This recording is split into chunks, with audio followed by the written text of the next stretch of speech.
നവീൻ ബാബുവിന്റെ മരണം CBI അന്വേഷിക്കും. കേരളത്തെ ആകെ നടുക്കിയ കണ്ണൂർ മുൻ ADM നവീൻ ബാബുവിന്റെ മരണവുമായി ബന്ധപ്പെട്ട കേസ് ഒടുവിൽ CBIക്ക് വിട്ടിരിക്കുകയാണ്. ഇന്ന് ചേർന്ന മന്ത്രിസഭാ യോഗത്തിലാണ് നിർണായകമായ തീരുമാനം കൈക്കൊണ്ടിരിക്കുന്നത്. നവീൻ ബാബുവിന്റെ കുടുംബം ദീർഘകാലമായി ഉന്നയിക്കുന്ന ആവശ്യവും പോലീസിന്റെ നിലവിലെ അന്വേഷണത്തിലുള്ള അവരുടെ അവിശ്വാസവും പരിഗണിച്ചാണ് സർക്കാരിന്റെ നടപടി.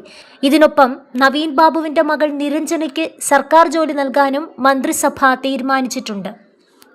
മന്ത്രിസഭാ യോഗത്തിൽ ഔട്ട് ഓഫ് അജണ്ടയായിട്ടാണ് വിഷയം പരിഗണിച്ചത്.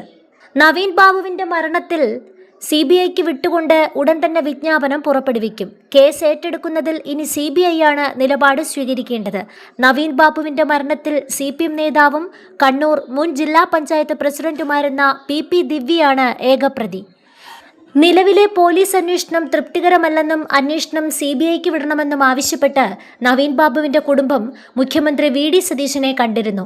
അക്കാര്യം പരിഗണിക്കുമെന്ന് മുഖ്യമന്ത്രി കുടുംബത്തിന് ഉറപ്പ് നൽകുകയും ചെയ്തിരുന്നു. ഇതിന് പിന്നാലെയാണ് ഇന്ന് ചേർന്ന മന്ത്രിസഭാ യോഗം കേസ് CBIക്ക് വിടാൻ തീരുമാനമെടുത്തത്. അതേസമയം കേസ് അന്വേഷണം CBIക്ക് വിടാനുള്ള തീരുമാനത്തെ CPM എതിർക്കുകയാണ്.